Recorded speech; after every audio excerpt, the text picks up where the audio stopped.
En mægtig mand løber gennem parken på jagt efter sin forsvundne søn. Når han finder ham, ser han, at han er tryg ved siden af en fremmed liten jente med triste øjne og fillete klæder. Noget i blikket hendes forstyrrer ham, som om hun bærer på en hemmelighed større, end han kunne forestille sig. Den kvelden, da han kom med en enkel invitation, vidste han ikke, at han var i færd med at ændre alles skæbne. Hvis denne historien interesserede dig, ikke glem at abonnere på kanalen, og fortæl os, fra hvilken by du ser på os, vi fortsætter. Syyskuun tuuli pyyhki karuja Porvoon katuja, kun pieni Siiri Nieminen käveli yksin vanhan kaupungin kapeilla Mukulakivikaduilla. 6-vuotias tyttö oli laihtunut viimeisten viikkojen aikana. Hänen vaatteensa olivat liian suuret ja likaiset. Siirin vaaleat hiukset olivat sotkuiset ja hänen siniset silmänsä, jotka kerran olivat täynnä iloa, katsoivat nyt maailmaa varautuneesti.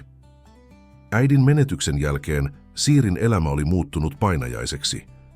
Tuuli yltyi ja Siiri veti ohuen, takkinsa tiukemmin ympärilleen. Jokirannan puisto oli melkein tyhjä, kun hän istui penkille. Hänen vatsansa murisi, mutta hän oli oppinut tukahduttamaan nälän tunteen.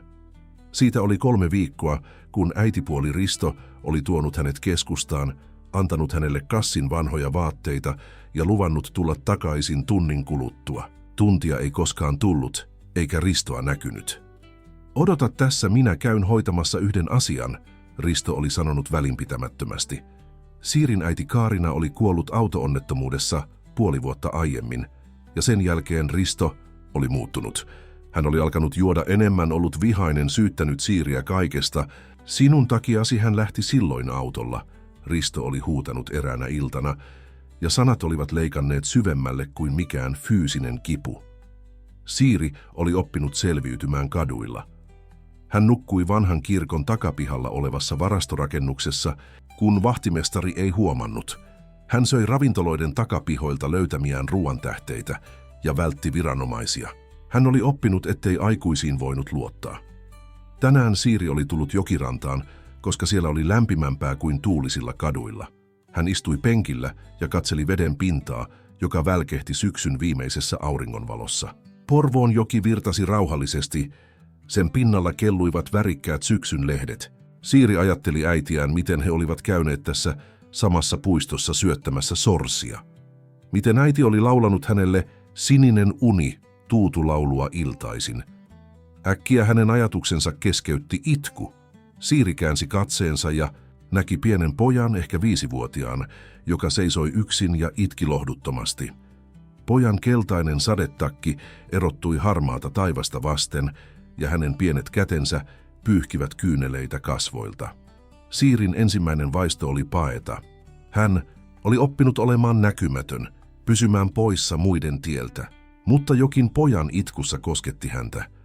Ehkä se oli se sama pelko, jonka hän tunnisti omasta sydämestään. Hitaasti Siiri nousi penkiltä ja käveli pojan luokse. Oletko eksynyt? Hän kysyi hiljaa.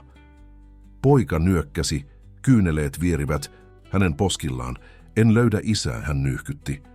Olimme katsomassa veneitä ja sitten en nähnyt häntä enää. Minä voin auttaa sinua etsimään, Siiri sanoi, vaikka oli oppinut, ettei kannattanut sekaantua muiden asioihin. Mikä sinun nimesi on? Eetu Korhonen, poika vastasi hiljaa. Isä sanoi, että jos eksyn, pitää pysyä paikallaan. Mutta olen odottanut niin kauan. Siiri katsoi ympärilleen. Puisto oli yhä melkein tyhjä. Vain kauempana näkyi pariskunta kävelemässä. Minun nimeni on Siiri, hän esittäytyi. Älä pelkää, kyllä me löydämme isäsi. Eetu itki edelleen. Hänen pienet hartiat tärisivät. Vaistomaisesti Siiri teki jotain, mitä ei ollut tehnyt kuukausiin.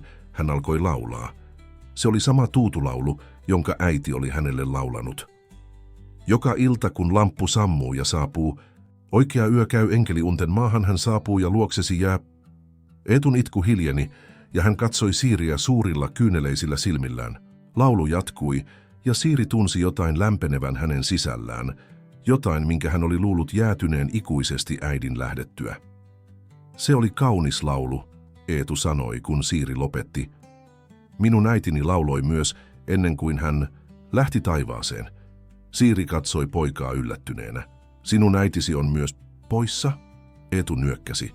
Isä sanoo, että äiti on enkeli nyt. Joskus näen hänet unissani. Jokin syvällä Siirin sydämessä liikahti. Tämä pieni poika ymmärsi hänen tuskansa tavalla, jota kukaan muu ei voinut.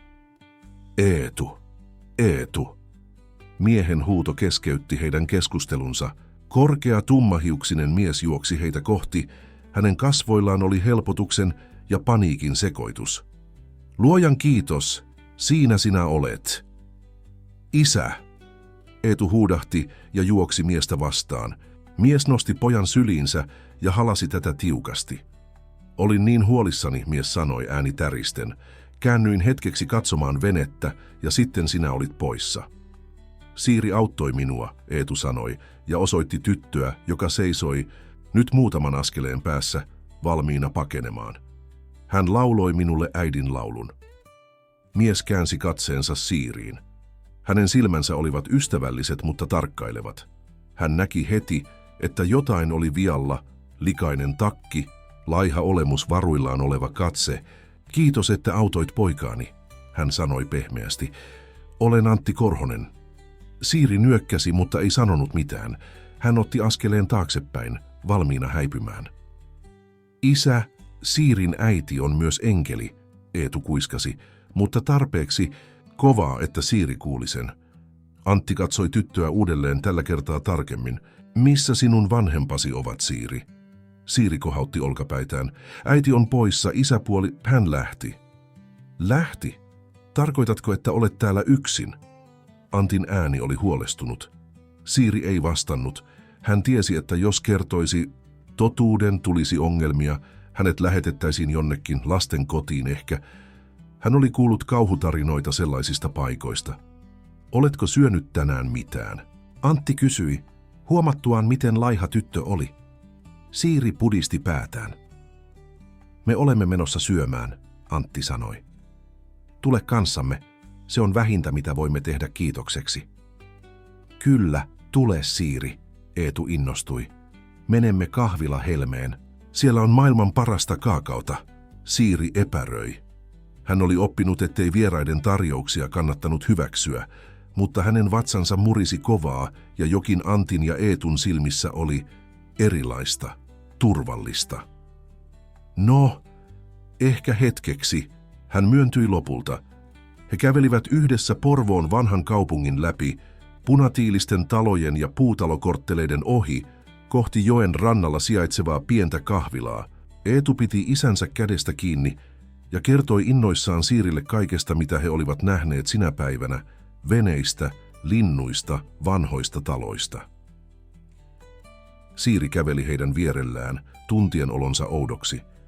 3 viikkoa hän oli ollut näkymätön varjo ihmisten seassa. Nyt hän käveli tämän pienen perheen kanssa, aivan kuin hän kuuluisi johonkin.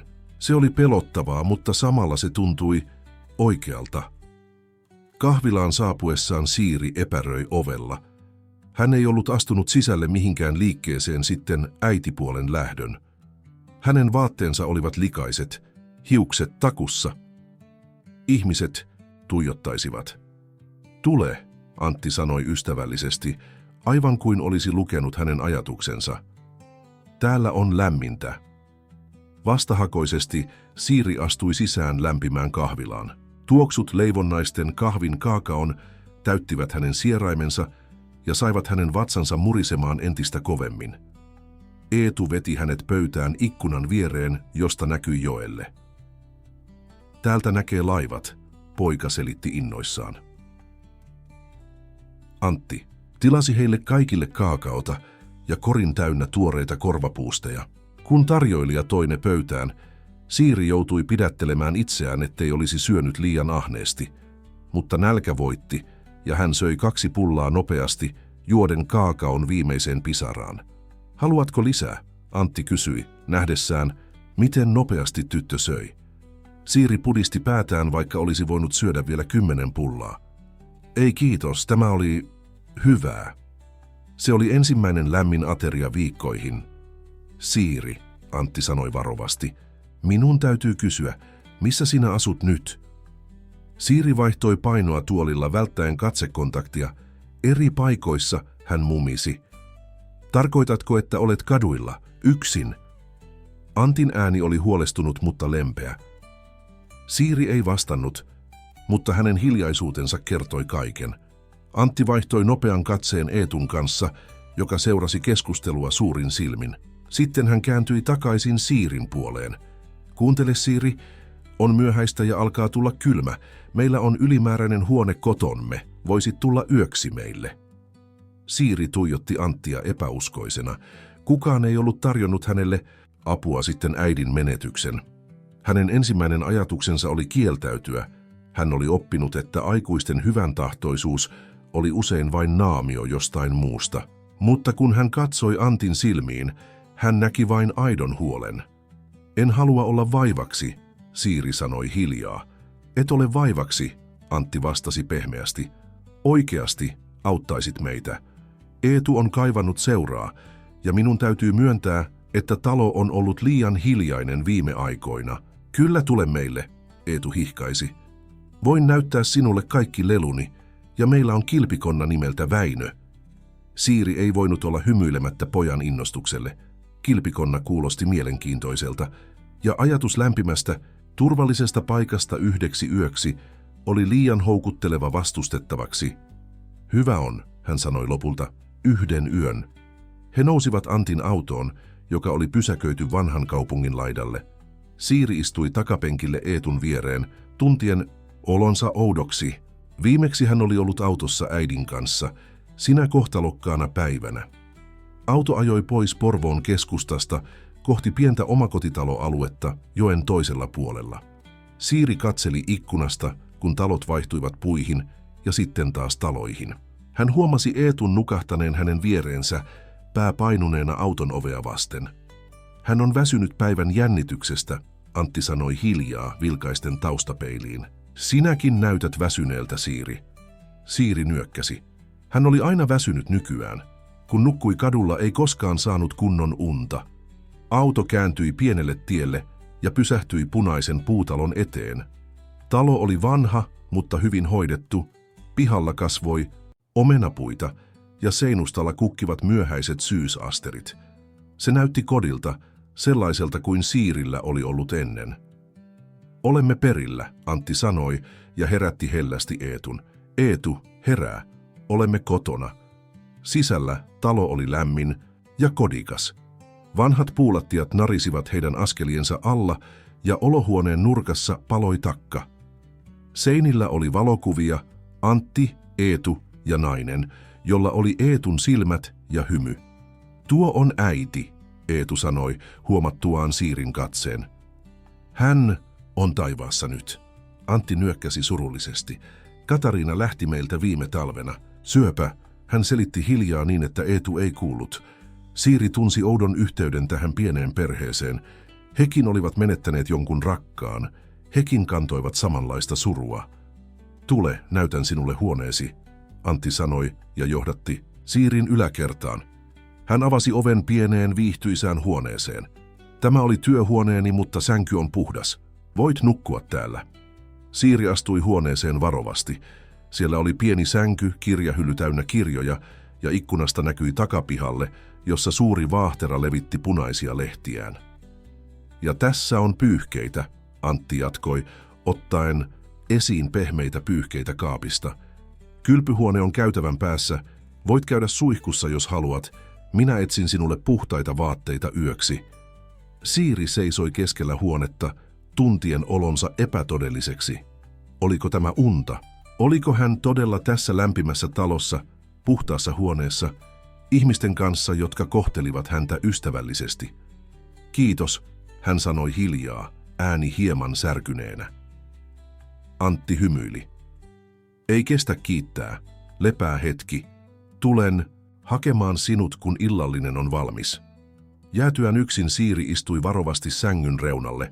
Se oli pehmeä, paljon pehmeämpi kuin mikään, millä hän oli nukkunut viikkoihin.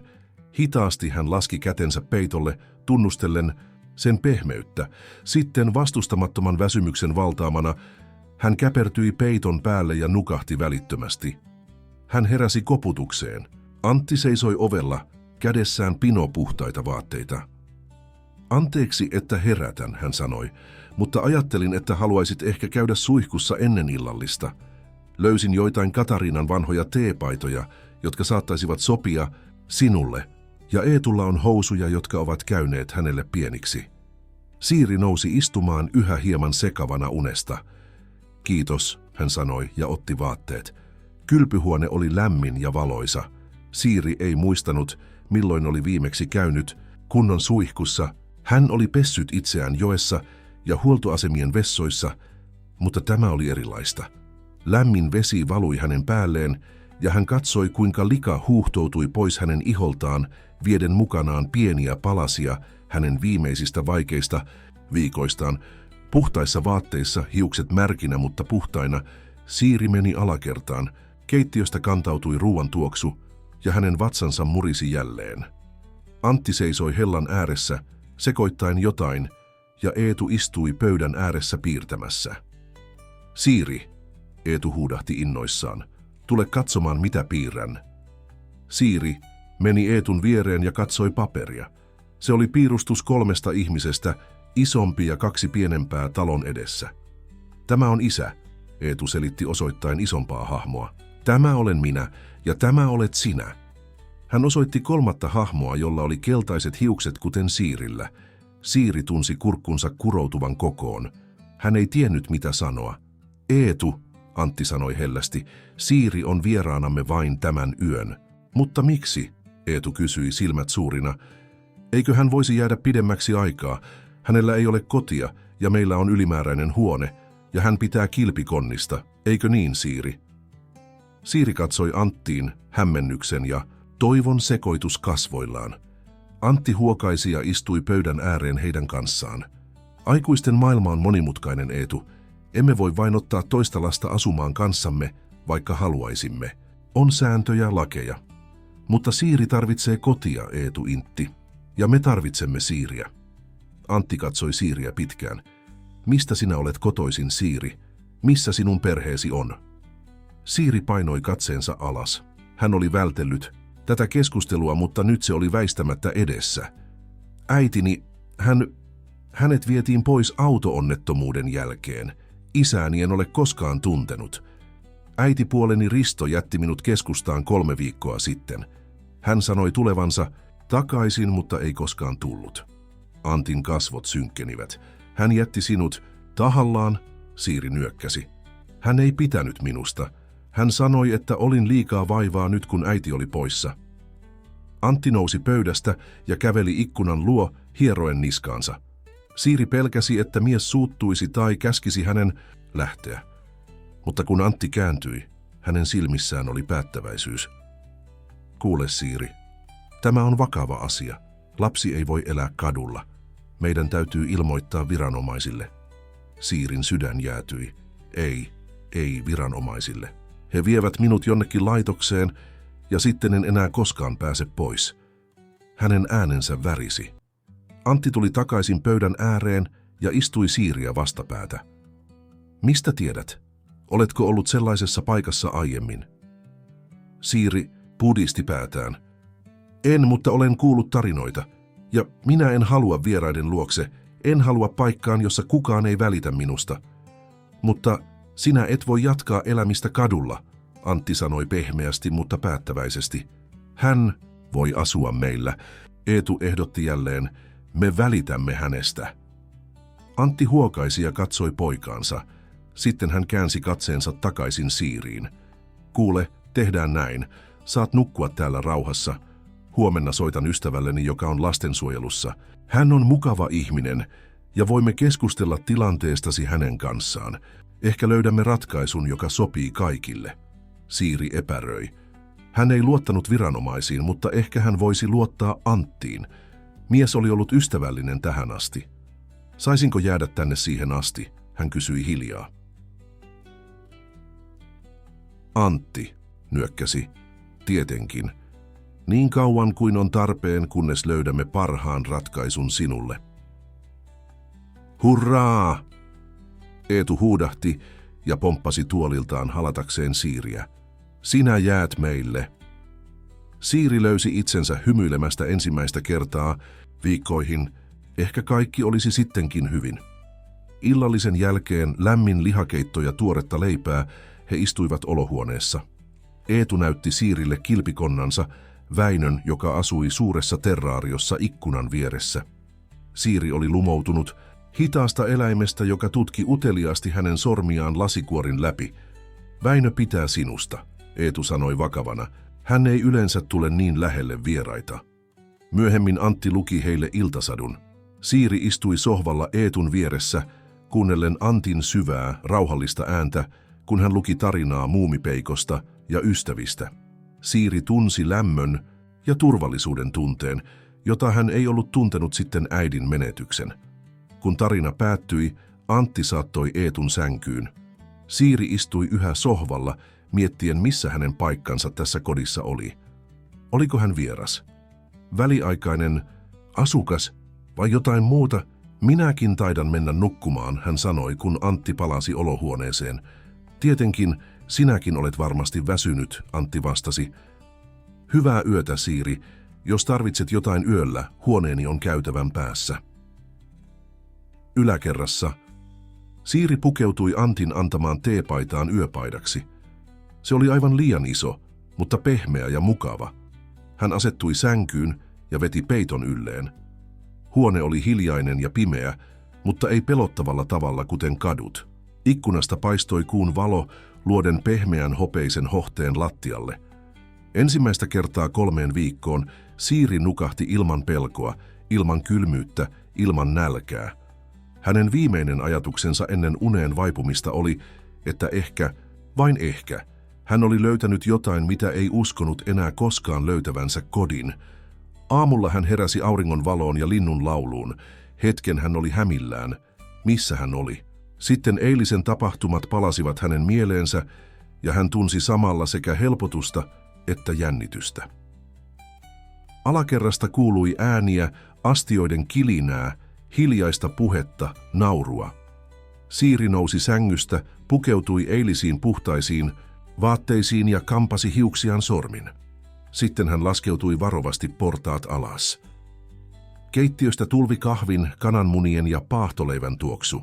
Antti seisoi hellan ääressä paistamassa pannukakkuja ja Eetu istui pöydän ääressä laittamassa hilloa paahtoleivälle. Kun Siiri astui keittiöön, molemmat kääntyivät katsomaan häntä. Huomenta, Siiri, Eetu huudahti iloisesti. Isä tekee maailman parhaita pannukakkuja.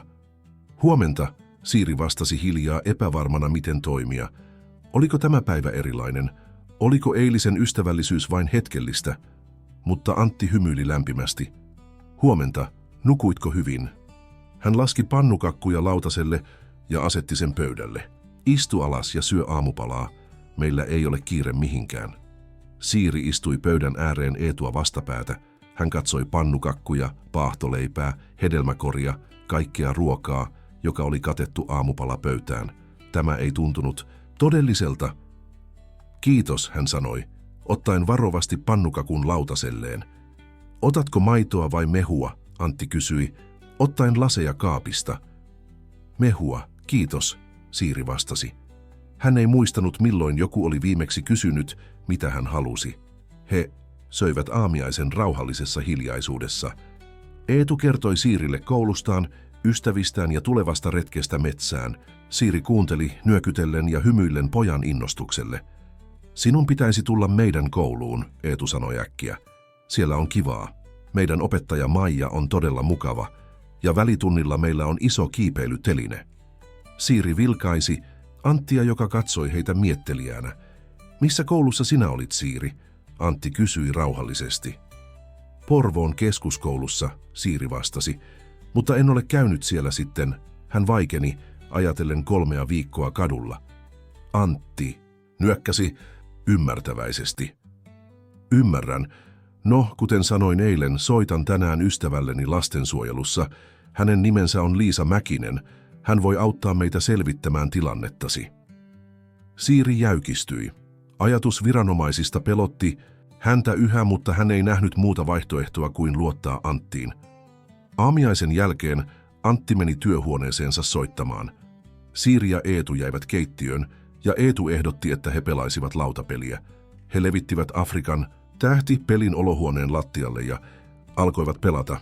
Siiri huomasi unohtavansa huolensa hetkeksi, kun he etsivät jalokiviä pelilaudalta. Tunnin kuluttua Antti tuli takaisin, kasvoillaan vakava, mutta päättäväinen ilme. Liisa tulee käymään tänään. Kerroin hänelle tilanteestasi ja hän haluaa tavata sinut. Siiri tunsi pelon nousevan vatsastaan. Mitä sitten tapahtuu? Antti istui sohvalle heidän viereensä. Se riippuu monesta asiasta. Liisan täytyy arvioida tilannettasi, mutta kerroin hänelle, että olet turvassa täällä ja että voit jäädä meille niin pitkäksi aikaa kuin on tarpeen. Saanko minä todella jäädä tänne? Siiri kysyi epäuskoisena. Jos se sopii sinulle, Antti vastasi pehmeästi. Meillä on tilaa ja... No, Eetu tuntuu pitävän sinusta paljon. Hän hymyili pojalleen, joka nyökkäsi innokkaasti. Mutta... Siiri epäröi. Sinä et edes tunne minua. Miksi haluaisit minut tänne asumaan? Antti oli hetken hiljaa, katsoen ikkunasta ulos. Tiedätkö, Siiri, joskus elämässä tapahtuu asioita, jotka muuttavat meitä peruuttamattomasti. Kun Katariina lähti, menetin suunnan elämässäni. Mutta sitten tajusin, että minulla on yhä Eetu, ja että hänen vuokseen minun on jatkettava eteenpäin. Hän kääntyi katsomaan Siiriä. Kukaan lapsi ei ansaitse olla yksin. Sinä tarvitset kotia ja ehkä me tarvitsemme sinua. Siiri ei tiennyt, mitä sanoa. Hänen silmänsä täyttyivät kyynelistä ja hän pyyhki niitä nopeasti pois. Kiitos, hän kuiskasi. Iltapäivällä Liisa Mäkinen saapui. Hän oli keski-ikäinen nainen, jolla oli ystävälliset silmät, mutta tarkkaavainen katse.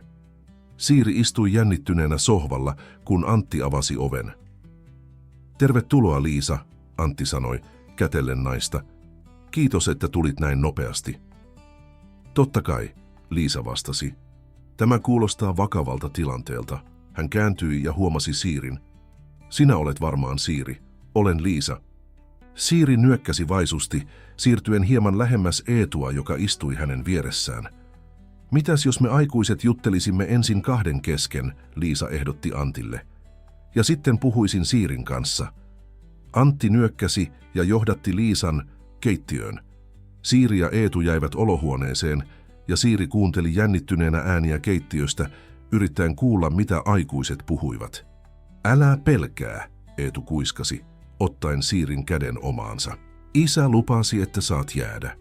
Siiri puristi pojan kättä kiitollisena, mutta pelko ei hellittänyt. Mitä jos Liisa päättäisi, että hänen pitäisi mennä lasten kotiin? Mitä jos Antti muuttaisi mielensä? Noin 10 minuutin kuluttua Antti ja Liisa palasivat olohuoneeseen. Liisa istui nojatuoliin Siiriä vastapäätä. Siiri, haluaisin jutella kanssasi, Liisa sanoi ystävällisesti. Antti ja Eetu voivat mennä siksi aikaa vaikka ulkoilemaan, jos se sopii sinulle. Siiri katsoi Anttia epävarmana. Antti nyökkäsi rohkaisevasti. Me olemme pihalla. Tulemme takaisin pian. Kun Antti ja Eetu olivat lähteneet, Liisa katsoi Siiriä vakavana, mutta ystävällisesti. Antti kertoi minulle, mitä on tapahtunut, että äitisi on poissa ja että isäpuolesi jätti sinut keskustaan 3 viikkoa sitten. Siiri nyökkäsi tuijottaen käsiään. Tiedätkö, missä isäpuolesi saattaisi olla nyt? Liisa kysyi. Siiri pudisti päätään. En tiedä. Ehkä hän muutti pois Porvoosta. Hän puhui joskus paluusta Helsinkiin. Mikä hänen koko nimensä? Se Risto Laaksonen. Liisa kirjoitti nimen muistiin, ja äitisi nimi oli Kaarina Nieminen. Onko sinulla muita sukulaisia? Isovanhempia, tätejä, setiä? Siiri mietti hetken. Äidin vanhemmat asuivat Turussa, mutta en ole nähnyt heitä pitkään aikaan. En tiedä, ovatko he enää täällä. Liisa nyökkäsi ymmärtäväisesti. Selvitämme sen. Entä isäsi? En ole koskaan tavannut häntä. Äiti sanoi, että hän lähti ennen kuin synnyin. Liisa teki lisää muistiinpanoja. Sitten hän laski kynänsä ja katsoi Siiriä suoraan silmiin. Siiri, haluan, että tiedät, että olet turvassa nyt. Kukaan ei pakota sinua tekemään mitään, mitä et halua.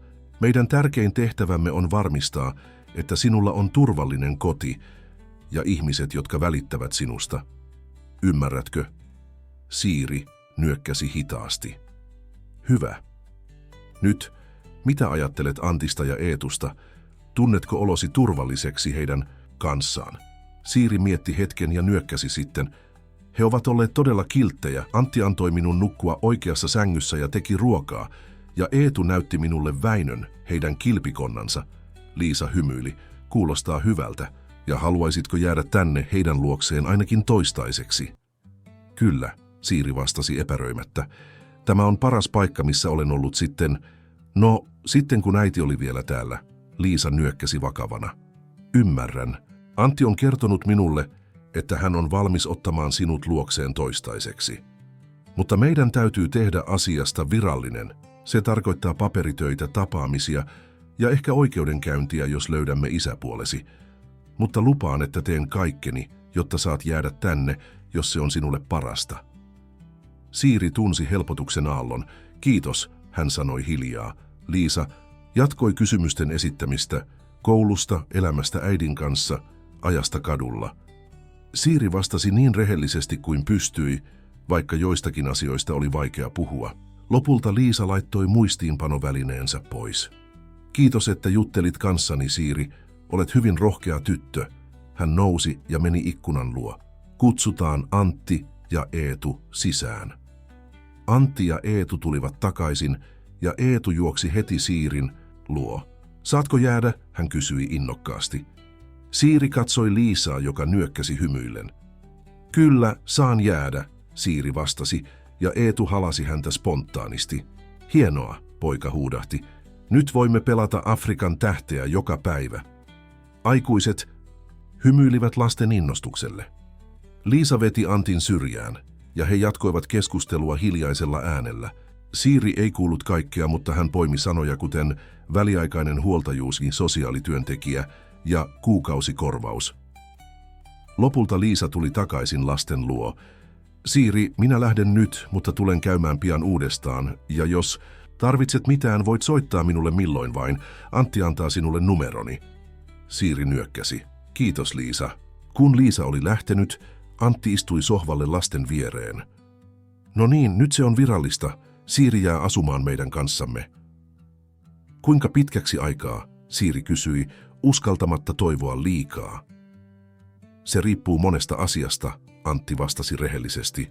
Liisan täytyy yrittää löytää isäpuolesi ja selvittää tilanne hänen kanssaan. Ja meidän täytyy varmistaa, ettei sinulla ole muita sukulaisia, jotka voisivat huolehtia sinusta. Mutta toistaiseksi ja niin pitkään kuin on tarpeen, tämä on sinun kotisi. Ihanaa, Eetu huudahti. Nyt meillä on taas 3 ihmistä talossa. Seuraavina päivinä elämä Antin ja Eetun kanssa alkoi tuntua Siiristä yhä enemmän normaalilta. Hän sai oman vaatekaapin, jonka Antti täytti vaatteilla, jotka he ostivat yhdessä kaupungilta. Hän sai oman hammasharjan, pyyhkeet, jopa pienen pöytälampun yöpöydälleen. Pikkuhiljaa tyhjä huone alkoi tuntua hänen omaltaan. Antti järjesti niin, että Siiri pääsi samaan kouluun kuin Eetu. Vaikka Siiri oli vuotta vanhempi, he pystyivät kulkemaan koulumatkat yhdessä. Ensimmäisenä koulupäivänä Siiri oli niin hermostunut, että hän tuskin pystyi syömään aamiaista, mutta Antti ja Eetu vakuuttivat, että kaikki menisi hyvin. Opettajat tietävät tilanteestasi, Antti kertoi. He ymmärtävät, jos sinulla on aluksi vaikeuksia sopeutua. Ja muista, että Eetu on samassa koulussa. Voitte tavata lounastauolla. Koulupäivä meni paremmin kuin Siiri oli uskaltanut toivoa. Hänen opettajansa, Marja Korhonen, oli ystävällinen ja kärsivällinen. Luokkatoverit olivat uteliaita, mutta ystävällisiä, ja Siiri löysi jopa yhden tytön, Lauran, jonka kanssa hän viihtyi välitunneilla. Viikonloppuisin he tekivät asioita perheenä, kävivät elokuvissa, pyöräilivät joen varrella, leipoivat yhdessä. Siiri huomasi nauttivansa näistä hetkistä enemmän kuin mistään pitkään aikaan. Oli kuin hän olisi saanut toisen mahdollisuuden onneen. Mutta eräänä lauantaina, kun he olivat ostoksilla Porvoon keskustassa ostamassa koulutarvikkeita, tapahtui jotain, mikä muutti kaiken. He olivat juuri astumassa ulos kirjakaupasta, kun Siiri näki tutun hahmon kadun toisella puolella.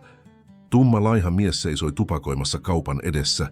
Hänen vaatteensa olivat ryppyiset, ja hän näytti väsyneeltä, mutta Siiri tunnisti hänet välittömästi. Risto, hän kuiskasi jähmettyen paikalleen. Antti katsoi tyttöä huolestuneena. Kuka? Isäpuoleni, Siiri vastasi, vetäytyen vaistomaisesti Antin taakse, tuolla kadun toisella puolella. Antti katsoi osoitettuun suuntaan. Risto näytti juuri siltä kuin Siiri oli kuvaillut, epäsiisti, kireä katse, hermostunut olemus. Mies poltti tupakkaa ja näytti etsivän jotain taskuistaan. Oletko varma? Antti kysyi hiljaa, laskien kätensä suojelevasti Siirin olkapäälle. Siiri nyökkäsi, tuntien kuinka pelko kouristi hänen vatsaansa. Se on hän. Mitä me teemme? Antti mietti nopeasti. Ehkä meidän pitäisi mennä. Emme halua kohdata häntä nyt, kun emme ole valmistautuneet. Mutta oli liian myöhäistä. Sillä hetkellä Risto nosti katseensa ja näki heidät. Ensin hänen silmissään välähti hämmennys, sitten tunnistaminen. Hän heitti tupakan maahan ja lähti ylittämään katua heitä kohti. Siiri, mies huusi, Herra Jumala, siinähän sinä olet. Siiri. Tarttui Antin käteen ja veti Eetun lähemmäs itseään. Kaikki kolme seisoivat liikkumatta, kun Risto käveli heidän luokseen. Siiri, olen etsinyt sinua kaikkialta, Risto sanoi, äänessään teennäinen huoli. Hän näytti erilaiselta kuin Siiri muisti, laihemmalta, hermostuneemmalta, mutta hänen silmissään oli sama laskelmoiva katse. Mitä ihmettä tapahtui? Yhtäkkiä vain katosit. Minä, Siiri aloitti, mutta sanat tarttuivat kurkkuun. Antti astui eteenpäin. Anteeksi, mutta kuka te olette? Risto katsoi Anttia ensimmäistä kertaa. Olen Risto Laaksonen, Siirin isäpuoli. Ja kuka sinä olet? Antti Korhonen, Antti vastasi, viileästi. Siiri on asunut minun ja poikani kanssa viime viikot. Siirin kertoman mukaan te jätitte hänet Porvoon keskustaan ja lupasitte tulla takaisin, mutta ette koskaan tulleet. Riston ilme muuttui puolustautuvaksi. Se ei pidä paikkaansa. Hän karkasi. Minä etsin häntä kaikkialta, sinä valehtelija. Siiri huudahti äkkiä, yllättäen itsensäkin rohkeudellaan. Sinä jätit minut siihen kauppakeskuksen eteen. Sanoit, että tulet hakemaan tunnin päästä, mutta et koskaan tullut takaisin. Risto näytti yllättyneeltä Siirin purkauksesta. Sitten hänen kasvonsa kovenivat. Kuules nyt, tyttö, älä valehtele. Sinä olet aina ollut ongelmallinen, kuten äitisikin. Katariina piti sinua silmäteränään, mutta minä tiedän, millainen todella olet. Antti astui Siirin eteen. Tämä riittää. En tiedä, mikä teidän tarinanne on, mutta Siiri on nyt turvassa. Lastensuojelu on tietoinen tilanteesta, ja he ovat myöntäneet minulle väliaikaisen huoltajuuden. Riston silmät kapenivat. Lastensuojelu. Sinä olet ilmoittanut minusta viranomaisille. Hän kääntyi Siiriin. Sinä, pieni kiittämätön. Älkää, puhuko hänelle noin, Eetu sanoi äkkiä astuen Siirin viereen. Pojan silmät olivat täynnä suuttumusta, vaikka hän selvästi pelkäsikin vierasta miestä. Risto tuijotti heitä kaikkia hetken. Sitten hänen kasvonsa muuttuivat laskelmoiviksi. Kuulkaas nyt, hän sanoi, ääni äkkiä pehmentyen. Olen pahoillani, jos olen antanut väärän kuvan. Olen ollut suunniltani huolesta. Siiri on minun vastuullani ja olen etsinyt häntä viikkoja. Jos olisitte todella etsinyt, olisitte tehnyt ilmoituksen poliisille, Antti huomautti. Risto näytti hetken häkeltyneeltä. Tietenkin tein, mutta he eivät ottaneet asiaa vakavasti. Antti pudisti päätään. Ymmärrän, että tämä on monimutkainen tilanne, mutta nyt ei ole oikea aika tai paikka keskustella tästä. Jos todella välitätte Siirin hyvinvoinnista, voitte ottaa yhteyttä lastensuojeluun. Älä kerro minulle, miten toimia oman tyttäreni kanssa, Risto sanoi, ääni jälleen kiristyen. Minä en ole sinun tyttäresi, Siiri sanoi hiljaa, mutta päättäväisesti. Sinä et koskaan halunnut minua, sanoit, että olin vain tiellä. Riston ilme muuttui. Hän näytti ymmärtävän, että oli menettämässä otteensa tilanteesta. Kuulkaan, hän sanoi, nyt puhuen suoraan Antille. En tiedä, mitä Siiri on kertonut teille, mutta hänellä on vilkas mielikuvitus. Olen hänen laillinen huoltajansa ja haluan hänet takaisin kotiin. Tämä asia täytyy hoitaa virallisia kanavia pitkin, Antti vastasi tiukasti. Siiri pysyy minun luonani, kunnes lastensuojelu on selvittänyt tilanteen perusteellisesti. Jos haluatte tavata Siirin, se voi tapahtua valvotusti lastensuojelun työntekijän läsnä ollessa. Risto tuijotti Anttia pitkään. Sitten hän kääntyi Siiriin. Tämä ei jää tähän, tyttö. Minulla on oikeudet sinuun ja aion vaatia ne takaisin. Hän otti askeleen taaksepäin. Nähdään pian. Sitten hän kääntyi ja lähti kävelemään nopeasti pois. Vasta kun hän oli kadonnut kulman taakse, Siiri uskalsi hengittää syvään. Hän löysi minut, hän kuiskasi, ääni täynnä pelkoa. Hän tietää nyt, missä olen. Antti laski kätensä Siirin olkapäille ja kääntyi häntä kohti. Kuuntele minua, Siiri. Hän ei voi tehdä sinulle mitään, olet turvassa meidän kanssamme, lupaan sen. Eetu tarttui Siirin käteen. Isä ei anna hänen viedä sinua, poika sanoi vakavana. Siiri katsoi heitä molempia, tuntien samaan aikaan sekä pelkoa että kiitollisuutta. Ensimmäistä kertaa elämässään hänellä oli joku, joka todella suojeli häntä. He päättivät keskeyttää ostosreissun ja palata kotiin. Matkalla Antti soitti Liisalle ja kertoi, mitä oli tapahtunut. Liisa lupasi tulla käymään vielä samana iltana. Kotona Siiri meni suoraan huoneeseensa ja istui sängylle syleillen tyynyä. Hänen mielensä oli täynnä pelkoa ja epävarmuutta. Entä jos Risto tulisi ja veisi hänet väkisin? Entä jos viranomaiset päättäisivät, että hänen kuuluisi olla isäpuolensa kanssa? Joku koputti oveen. Saanko tulla? Antti kysyi varovasti. Kyllä, Siiri vastasi hiljaa. Antti astui sisään ja istui sängyn reunalle. Liisa tulee tunnin päästä, kerroin hänelle kaiken. Hän sanoi, että meidän ei tarvitse huolehtia, Risto ei voi vain ilmestyä ja viedä sinua. Oikeusprosessi kestää ja sinun hyvinvointisi on etusijalla.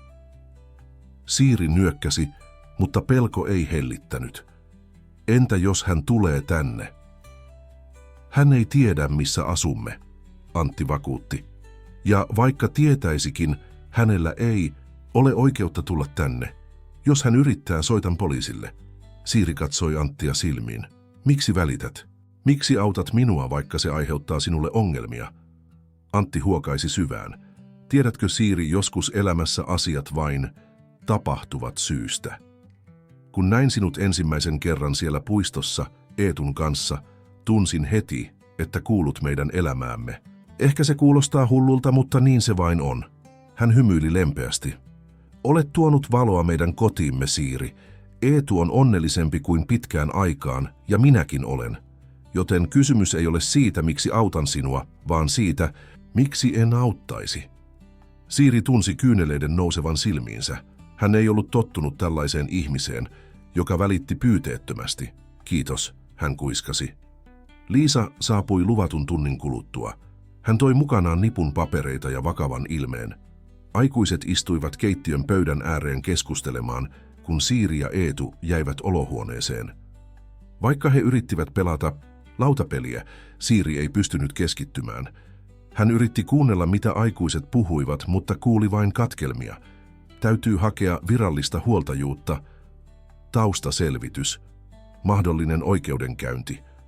Lopulta Liisa ja Antti kutsuivat lapset keittiöön. He istuivat pöydän ääreen ja Liisa katsoi Siiriä vakavana, mutta ystävällisesti. Siiri, olemme puhuneet tilanteestasi Antin kanssa. Koska isäpuolesi on nyt ilmaissut halunsa saada sinut takaisin, meidän täytyy edetä juridisessa prosessissa nopeammin kuin alun perin suunnittelimme. Antti on päättänyt hakea sinun virallista huoltajuuttasi. Siiri katsoi Anttia yllättyneenä. Todellako? Antti nyökkäsi. Kyllä, mutta prosessi vie aikaa ja se voi olla monimutkainen. Risto on yhä laillisesti huoltajasi, koska hän oli naimisissa äitisi kanssa. Meidän täytyy todistaa, että hän ei ole sopiva huoltaja ja että sinun on parempi olla täällä. Se ei ole helppo prosessi, Liisa lisäsi. Tarvitsemme todisteita siitä, että Risto todella hylkäsi sinut, ja meidän täytyy selvittää, onko sinulla muita sukulaisia, jotka voisivat vaatia huoltajuutta.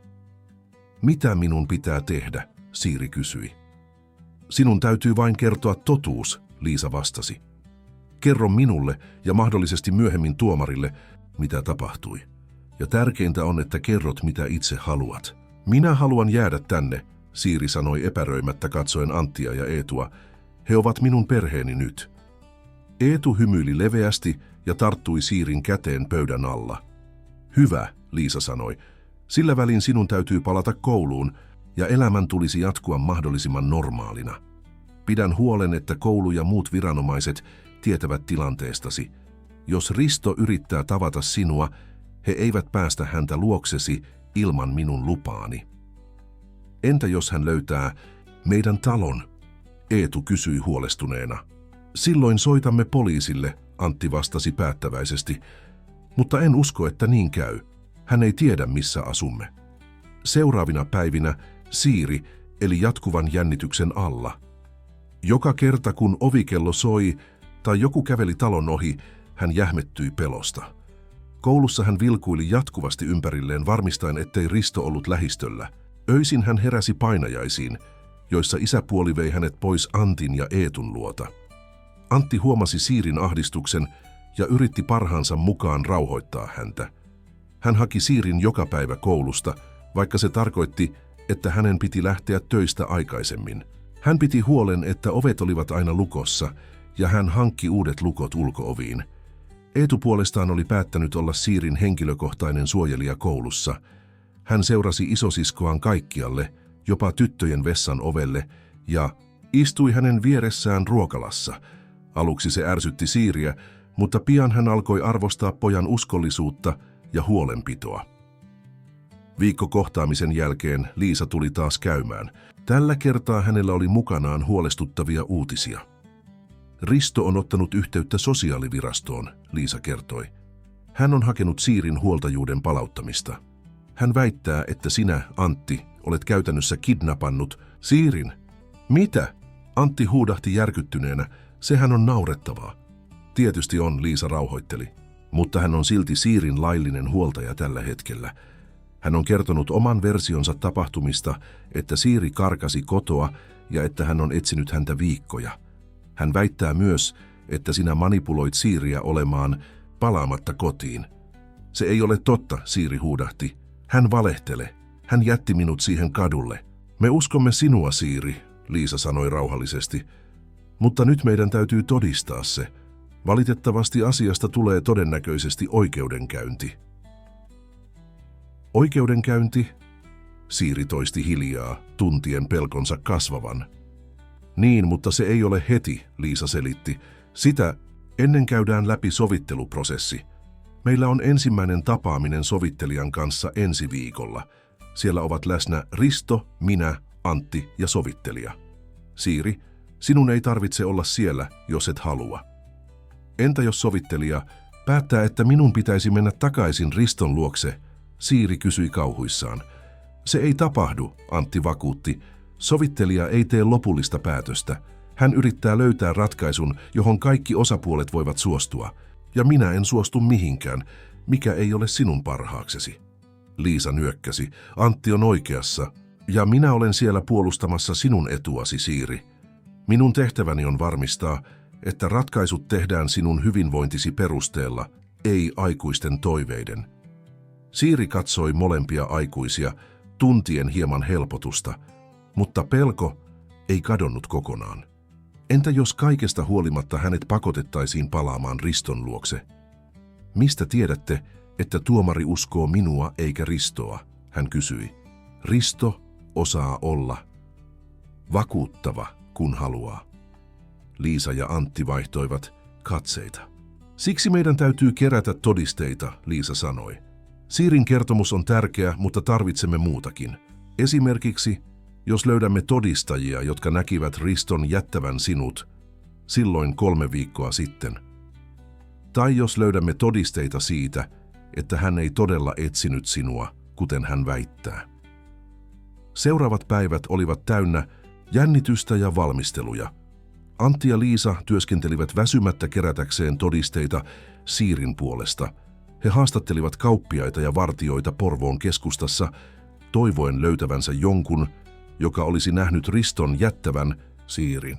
He tarkistivat poliisirekisterit etsien mahdollisia ilmoituksia kadonneesta lapsesta. Niitä ei ollut. He keräsivät Siirin koulutodistuksia, jotka osoittivat, että tyttö oli menestynyt hyvin koulussa ennen äidin menetystä, mutta ollut poissa koulusta viimeiset 3 viikkoa ennen saapumistaan Antin luo. Samalla Siiri yritti sopeutua ajatukseen tulevasta oikeudenkäynnistä. Häntä pelotti ajatus, että hänen pitäisi puhua oikeuden edessä, vastata kysymyksiin ja kohdata Risto. Öisin hän heräsi usein painajaisiin, joissa hän seisoi yksin suuressa oikeussalissa, ja kaikki tuijottivat häntä. Eräänä iltana, kun Siiri oli taas herännyt painajaiseen, Antti tuli hänen huoneeseensa ja istui sängyn reunalle. "Haluatko puhua siitä?" hän kysyi pehmeästi. Siiri pudisti päätään, mutta sitten muutti mielensä. "Näin unta oikeudenkäynnistä. Olin yksin, ja kaikki sanoivat, että valehtelen. Ja sitten tuomari määräsi, että minun pitää mennä takaisin Riston luokse." Antti silitti hellästi Siirin hiuksia. "Se oli vain unta, Siiri. Todellisuudessa et tule olemaan yksin.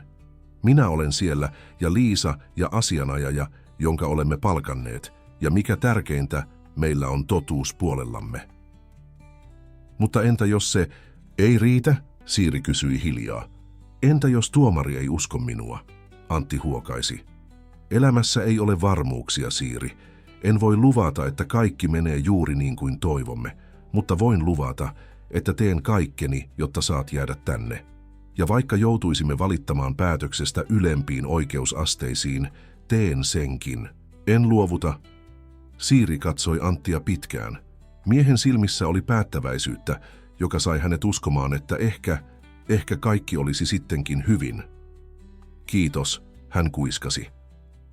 "Tiedätkö", Antti sanoi, katsoen ikkunasta ulos yötaivaalle, "joskus elämän vaikeimmat hetket johtavat suurimpiin lahjoihin. Kun Katariina lähti meiltä, luulin, etten koskaan enää löytäisi iloa. Mutta sitten tulit sinä, ja jotenkin aloin taas nähdä värejä maailmassa." Siiri ei ollut varma, mitä sanoa. Kukaan ei ollut koskaan sanonut hänelle, että hän oli lahja. "Minäkin olen iloinen, että löysin teidät", hän sanoi lopulta.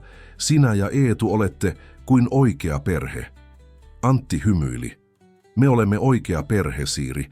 Perhe ei ole vain niitä, joiden kanssa jaamme veren. Se on niitä, joiden kanssa jaamme sydämemme." Seuraavana päivänä oli sovittelutapaaminen. Siiri jäi kotiin Eetun kanssa ja naapurin rouva Marja tuli pitämään heille seuraa. Antti lupasi soittaa heti, kun tapaaminen olisi ohi. Siiri ja Eetu yrittivät pelata lautapelejä ja katsoa elokuvia, mutta Siiri ei pystynyt keskittymään. Hän vilkuili jatkuvasti kelloa, miettien mitä sovittelussa tapahtui. Olivatko Antti ja Liisa vakuuttavia? Millaisen vaikutelman Risto antoi? Uskoiko sovittelija häntä vai Ristoa? Lopulta, lähes 4 tuntia myöhemmin, Antti palasi kotiin. Hänen kasvonsa olivat väsyneet, mutta päättäväiset. Siiri ja Eetu juoksivat ovelle häntä vastaan.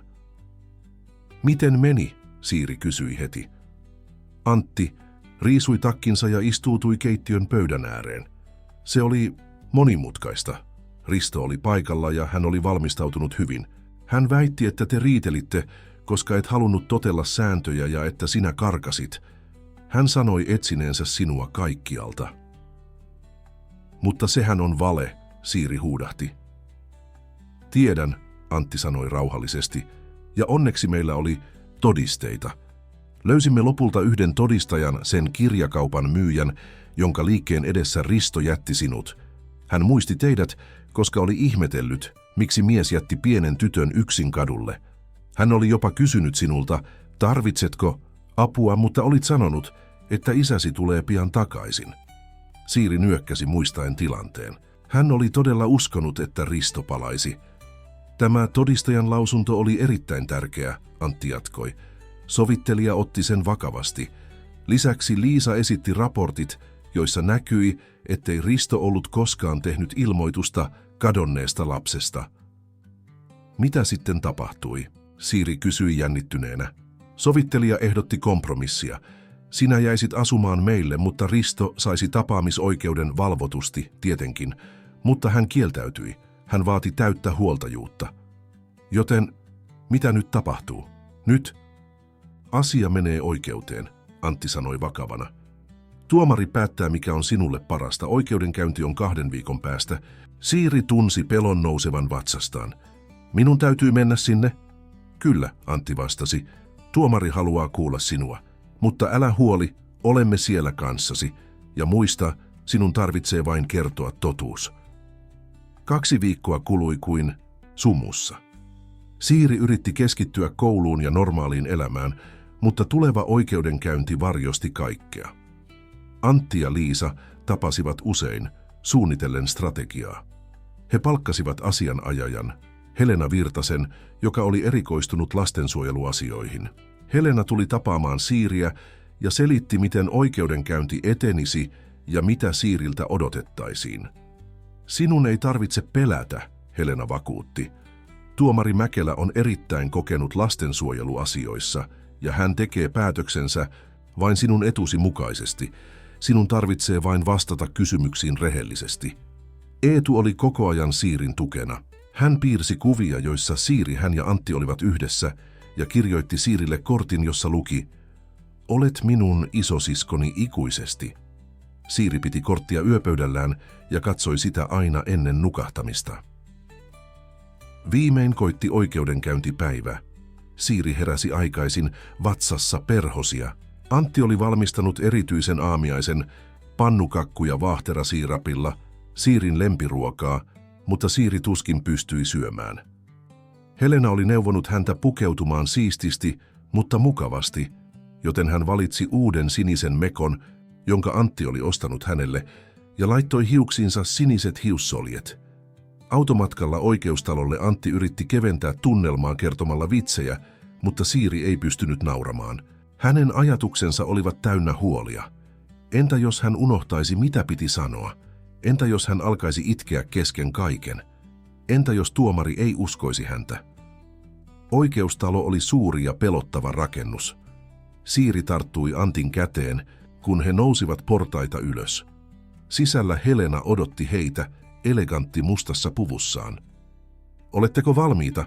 hän kysyi, hymyillen rohkaisevasti. Antti nyökkäsi. Siiri yritti tehdä samoin, mutta hänen päänsä tuntui raskalta.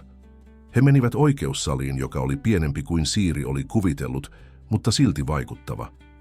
Tuomari Mäkelä istui korokkeella ja salissa oli muutamia muita ihmisiä, asianajajia, lastensuojelun työntekijöitä ja kulman takana.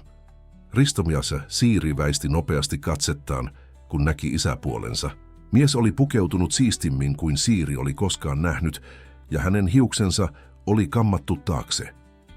Vierellään hänellä oli oma asianajajansa, vakavan näköinen nainen tiukassa nutturassa. Oikeudenkäynti alkoi muodollisuuksilla. Tuomari selitti prosessin kulun ja esitteli kaikki läsnäolijat. Sitten alkoi todistajien kuuleminen. Ensin todisti Liisa, selittäen, miten oli tutustunut tapaukseen ja mitä toimenpiteitä oli tehty. Sitten oli kirjakaupan myyjän vuoro. Hän vahvisti nähneensä Riston jättävän Siirin kaupan eteen ja kertoi olleensa huolissaan, koska oli nähnyt tytön odottavan samassa paikassa vielä sulkemisaikaan. Riston asianajaja yritti kyseenalaistaa myyjän muistikuvat, mutta tämä pysyi kannassaan. "Muistan sen tytön hyvin", hän sanoi. "Hän näytti niin pieneltä ja pelokkaalta siinä illalla yksin." Seuraavaksi todisti Risto. Hän kertoi oman versionsa tapahtumista, kuinka Siiri oli ollut vaikea lapsi äidin kuoleman jälkeen, kuinka he olivat riidelleet usein ja kuinka Siiri oli karannut eräänä päivänä ollessaan vihainen. Hän väitti etsineensä Siiriä viikkoja ja olleensa suunniltaan huolesta. "Rakastan sitä tyttöä kuin omaa lastani", hän sanoi, äänessään teennäinen tunne. "Haluan vain, että hän tulee kotiin, missä hänen paikkansa on." Siirin sisällä kiehui. Miten Risto saattoi valehdella noin? Miten hän saattoi esittää välittävää isää, kun todellisuudessa oli hylännyt hänet kadulle? Viimein tuli Siirin vuoro.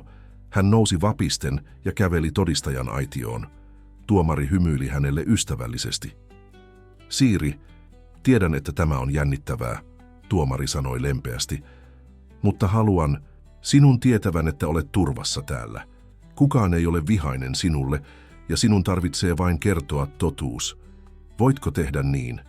Siiri nyökkäsi. Kyllä, hän vastasi hiljaa. Helena nousi ja alkoi esittää kysymyksiä.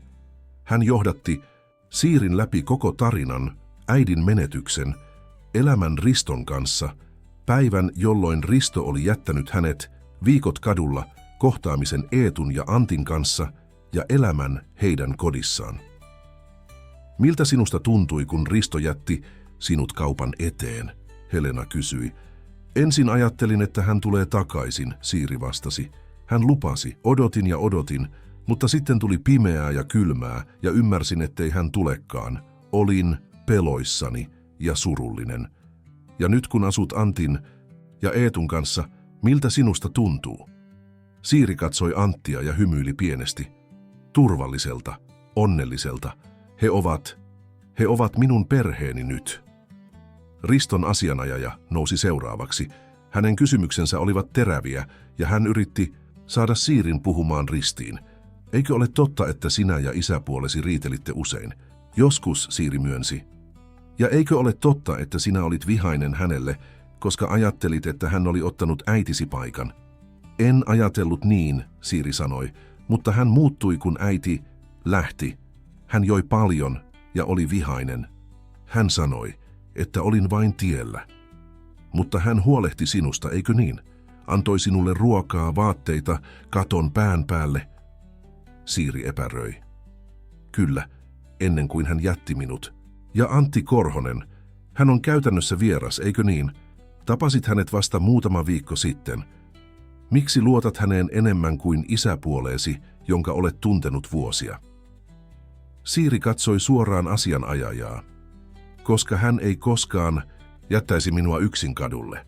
Kysymykset jatkuivat, mutta Siiri pysyi vahvana.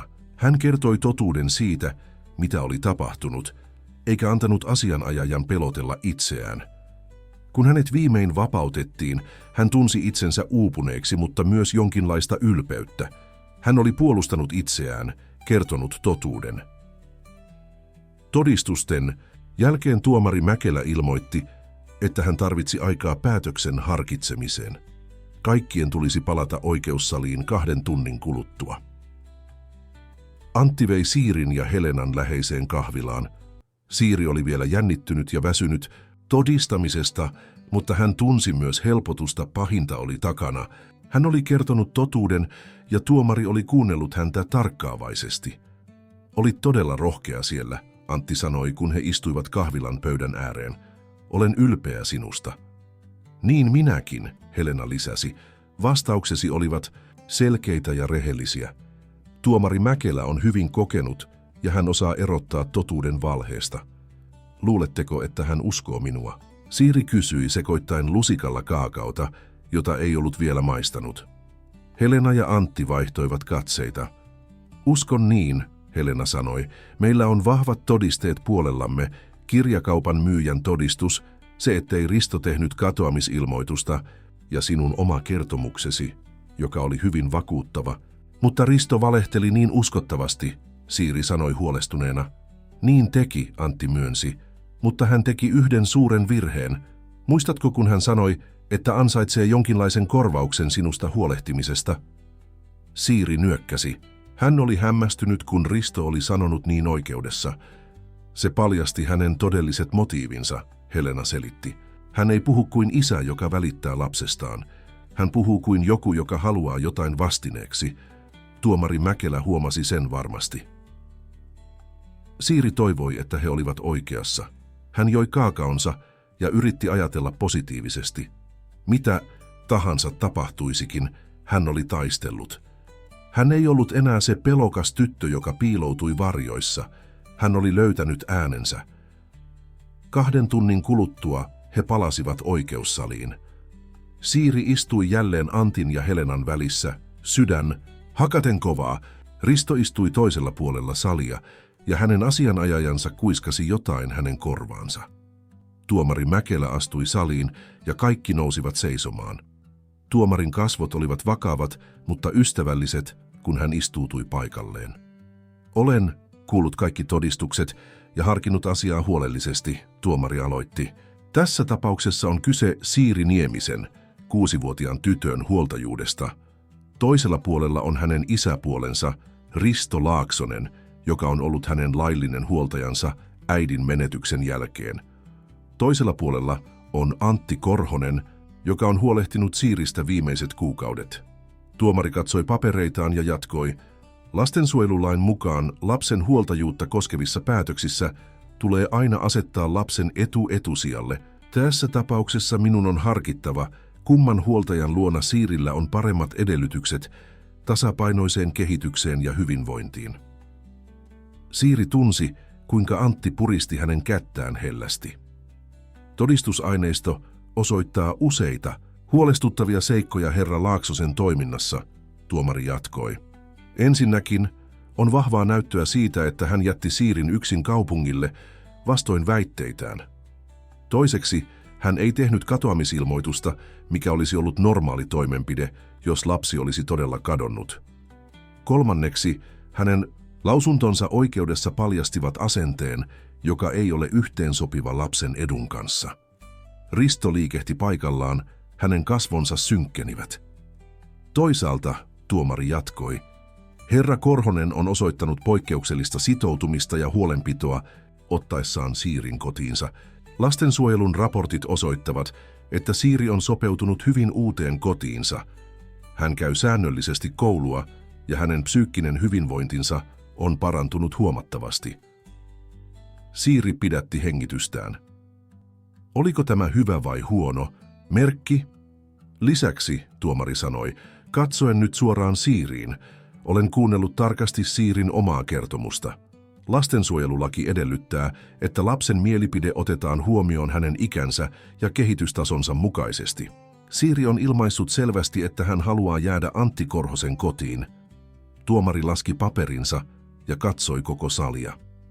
Näillä perusteilla päätän, että Siiri Niemisen väliaikainen huoltajuus myönnetään Antti Korhoselle. Herra Laaksoselle ei myönnetä tapaamisoikeutta tässä vaiheessa, mutta hänellä on oikeus hakea sitä myöhemmin valvotusti, jos hän osoittaa sitoutumista Siirin hyvinvointiin. Siiri tunsi, kuinka ilma virtasi takaisin hänen keuhkoihinsa. Hän katsoi Anttia, jonka silmät olivat kosteat.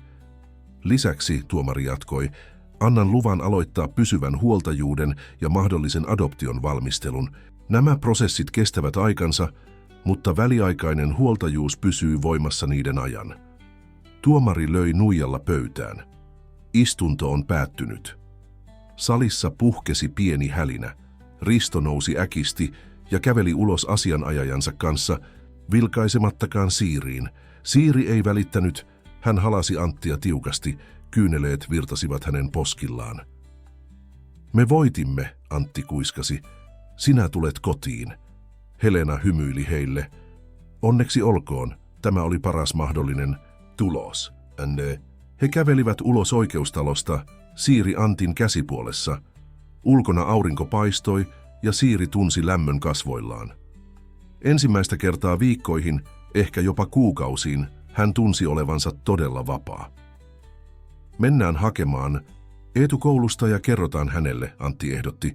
Hän odottaa varmasti malttamattomana. He nousivat autoon ja ajoivat koululle.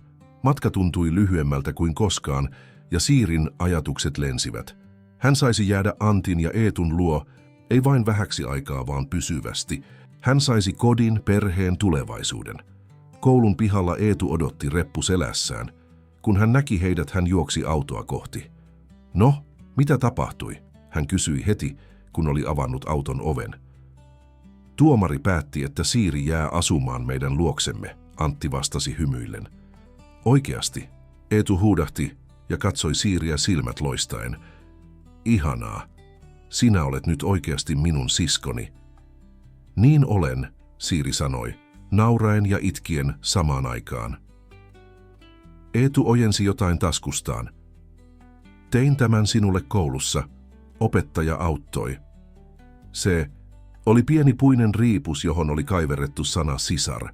Siiri otti sen liikuttuneena. Kiitos Eetu, se on kaunis. Automatkalla kotiin he tekivät suunnitelmia. Eetu ehdotti, että he voisivat maalata Siirin huoneen siniseksi, koska se on sinun lempivärisi. Antti puhui koulusta, harrastuksista, kaikesta normaalista, mikä nyt olisi heidän tulevaisuuttaan. Siiri kuunteli, sydän täynnä kiitollisuutta. Kotiin. Saavuttuaan he huomasivat, että Liisa oli jättänyt kortin postilaatikkoon. Siinä luki: "Onneksi olkoon uudelle perheelle.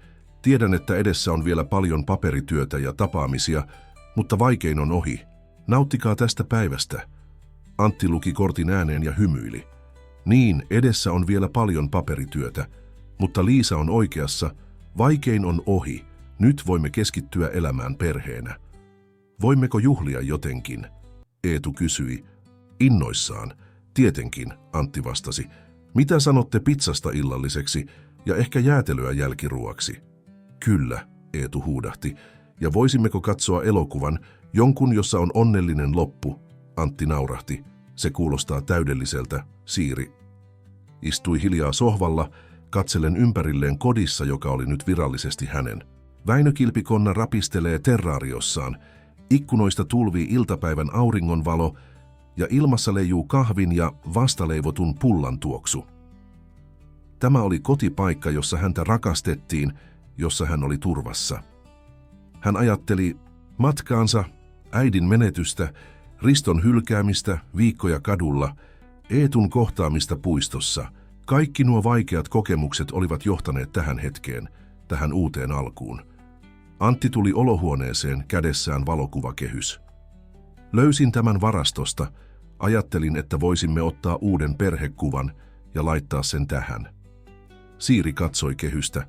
Se oli yksinkertainen puinen kehys, johon oli kaiverrettu sanat: "Perhe on siellä, missä sydän on."